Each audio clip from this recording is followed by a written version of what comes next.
Ajay Pandita Bharti's killing in Anantnag by Lashkar terrorists reignited a debate on the security of sarpanches who are working on the ground in Kashmir to uphold principles of democracy and actually furthering development. Now, the Jammu and Kashmir High Court will hear his family's plea seeking CBI probe into the matter. But tonight, as his family fights back, two more stories have emerged from Kashmir, exposing the threats that are faced by sarpanches. In Sopore, terrorists abducted a woman sarpanch and released her video to send a message. They warned her, intimidated her, and threatened her to resign. In another similar and equally shocking incident, the family of a reporter of Goa Chronicles has been threatened by goons and warned against going ahead with development work. Before we go across to Savio Rodriguez, editor of Goa Chronicles, I want to quickly go across to my colleague Zeenat and Tejinder, both joining us to get us the latest on this. Zeenat joining us from Srinagar. Can you tell us the latest? Is there any investigation that is going on? How far has that reached, and the overall atmosphere that prevails? Because this is coming soon after the killing of Ajay Pandita.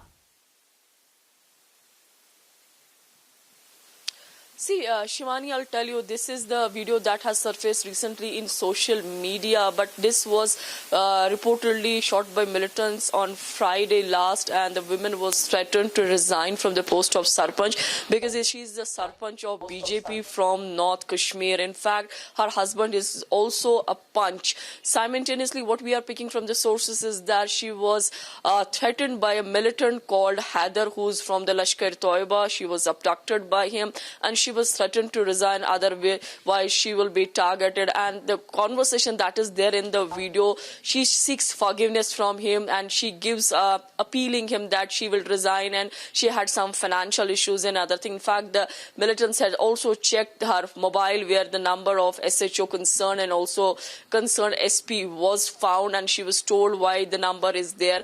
And when the lady is saying that she had some financial issues and she promised that she will not, she will resign from the post, and then the militant is seen saying that she is, they are allowing her to go just because she's a woman, and then of his mother's age. Simultaneously, when we are seeing the targeting killings or the abductions for the last couple of weeks now, we say, because if you remember in Anantnag, Ajay Pandita, who was the Congress, who was representing Congress in Lukbhavan, Anantnag, he was targeted by the militants in a broad daylight because he was shot from back.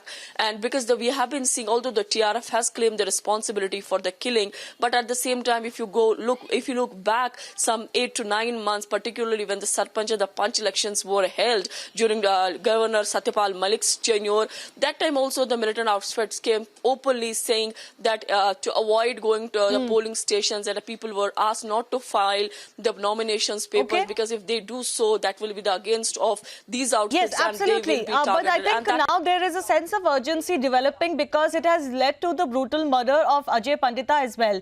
Tejinder, I want to come to you. The big question also being asked is that has the administration been lax? Because there is a threat perception. Is the administration in Jammu and Kashmir reconsidering how they deal with this? See, Shivani, the moot question right now is that the jihadis who want Sharia law to be imposed in Jammu and Kashmir cannot tolerate the grassroots democracy, and that is the reason that punches, sarpanches, they are being targeted. Yesterday, a video surfaced where a woman sarpanch was kidnapped. The government has, the administration here in the Union Territory of Jammu and Kashmir has taken all these issues very seriously.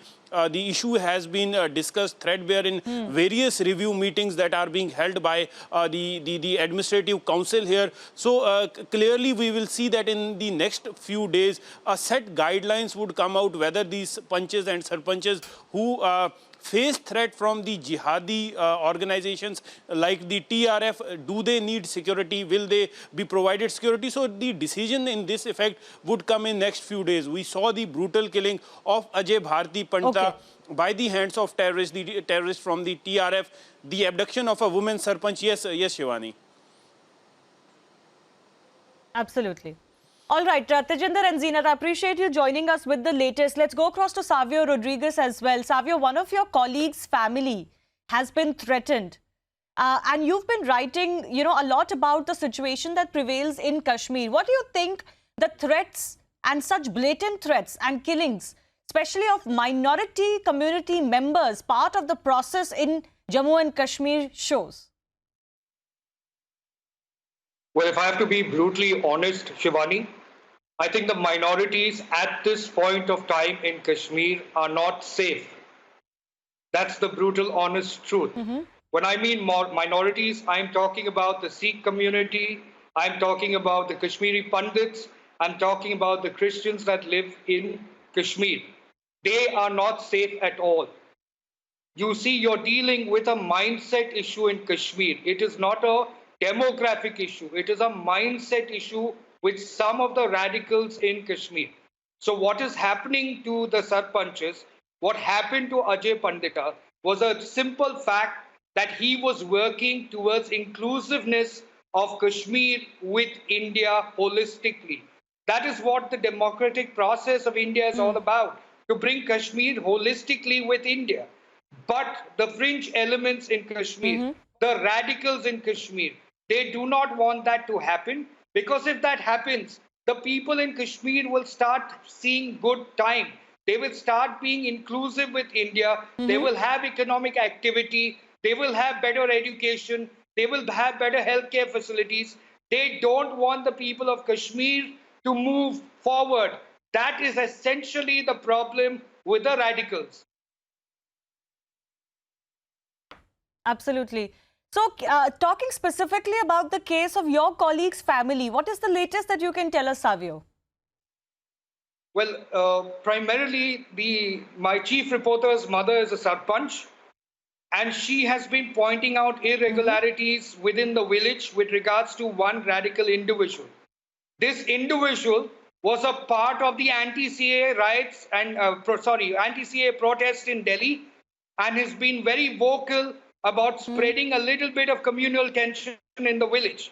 So he has been extremely threatening to her, to her husband, and to my colleague, the chief reporter in Kashmir. Now, I don't want to dwell deep into it, because I believe the police are working on it and they're looking into the case. But the most important thing that the government of India must understand, that the Sarpanches in Kashmir are not safe. Anything to do with the democratic process of Kashmir, of inclusiveness with India, nobody is safe. So I think and I demand on national TV that my chief reporter and his family gets protected, because of the kind of stories, Shivani, we've been doing. And this is not only about his mother, the Sarpanch. It is a kind of investigation Goa Chronicle has been doing into the radicalism that exists in Kashmir. We have been banned from travel to places like Turkey and Saudi Arabia just because of the kind of stories that we have done. I cannot take a flight to Turkey and Saudi Arabia because of that. So the situation is grave, and I appeal to the Prime Minister to actually put security for my team out there, because the family obviously is very worried of what is happening. It is not a normal situation. Right. Savio, stay with us. We've got some responses also of some of the Sarpanches who have been threatened, and others, of course, who continue to face such threat, because what is coming to light now is that this is daily life. Anybody who chooses India and the Indian system and democracy over what has been forced upon, perhaps upon many large populations in Jammu and Kashmir, are seen as enemies by Pakistan-sponsored terrorist groups and even misguided people in Jammu and Kashmir. So let's listen in some of these reactions that we've got.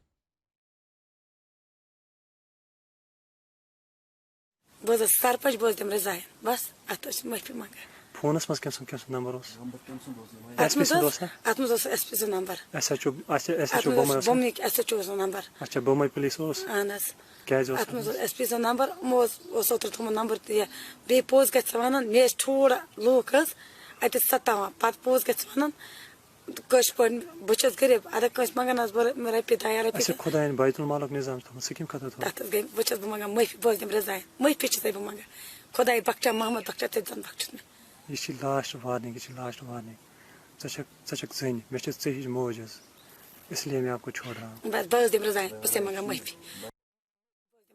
माफ़ी चाहिए मंगा. नमस्कार, मैं मनोज पंडिता, सरपंच हल्का लाजोरा, तहसील and district Pulwama block کاکا پورا. Government of India اور state administration کو especially جو ہمارے لیفٹیننٹ گورنر صاحب ہو ان کو یہ ریکویسٹ کرتا ہوں کہ ہمیں امیڈیٹلی سیکورٹی مہیا کی جائے تاکہ ہم گراؤنڈ لیول پہ غریب لوگوں کے کام جلد سے جلد کریں تاکہ ہمارا کام سفر نہ ہو جائے. نمستے، ست سری اکال.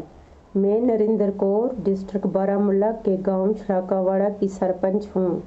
جب سے میں سرپنچ بنی ہوں گاؤں کی ڈیولپمنٹ کے لیے کام کرنا چاہتی ہوں، لیکن ہم یہاں مائنارٹی میں رہتے ہیں جو کہ کچھ نٹوریس لوگوں کو پسند نہیں ہے. وہ بار بار گاؤں کے کاموں میں دخل اندازی کر کے رکاوٹ پیدا کرتے ہیں. جواب مانگنے پر دھمکایا جاتا ہے. اس بات کی شکایت ہم نے پولیس کے پاس کی ہے. ہمیں پورا یقین ہے پولیس اور ایڈمنسٹریشن ہمیں پورا سہیوگ کریں گے اور ہماری سرکشا کو یقینی بنائیں گے. دھنیہ واد. What is coming to light is that the issue in Jammu and Kashmir has never been, wholly territorial or based on demography, as you said, or on the basis of alienation or some sort of unjustness of the Indian state. It goes much deeper. And after the abrogation of Article 370, it is still going to take some time for all of these issues to dissipate. What is coming to light, of course, is that actually those who speak for Kashmir and Kashmiris are doing great harm to the cause and future and prosperity of Jammu and Kashmir. And yes, religion does play a part in it, but it is not the whole story in itself. It is basically a design to ensure that, some sort of that normalcy doesn't return, because we saw that immediately in the aftermath of abrogation of Article 370, where terrorists were threatening people going about their normal business.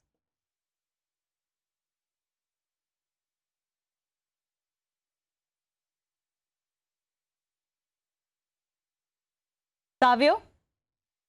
Yes, can you hear me? Yes, go ahead. Okay.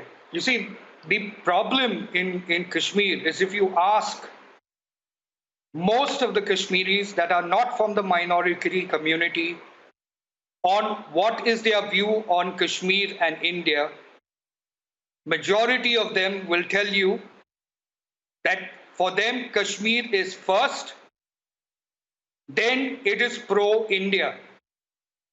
So the mindset over a long period of time is that the people of Kashmir that are not the minorities are special and they should be treated special from the rest of India.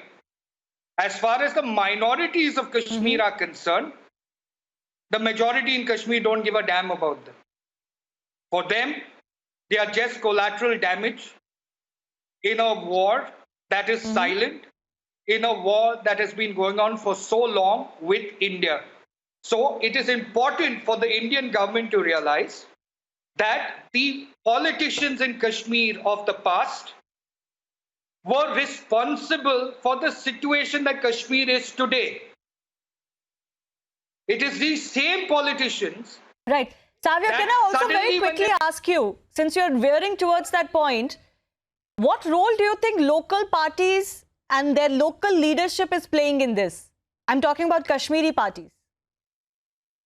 Well, to be extremely brutally honest, as I always am, Shivani, I think the existing political setup of the local parties in Kashmir are actually very questionable parties. And the Indian government must actually continue to investigate these individuals, the politicians, and the parties, because there is undoubtedly links that are there between them and certain questionable elements that are working against the interest of India. But unfortunately, we have a government that is suddenly taking a very soft stand with certain politicians in Kashmir. Politicians who should be questioned and politicians who should have been kept in jail, not released. It is very coincidental that when certain politicians that were powerful in Kashmir and detained were released, suddenly there is frantic activity around in Kashmir with regards to terrorism attacks and attacks on the sarpanchs. That is not coincidental, as people would like to think. Okay. So I think All the right. government We'll needs have to leave get it at that. serious Savio, on I such do things. appreciate. I understand what you're saying. And I think the immediate step should be to ensure that there is some threat perception assessment, and at least those whose lives are in danger, something is done about it. Because yes, you cannot live under the shadow of security all the time. That is not the end goal, but perhaps it is the immediate need of the hour, at least as we speak.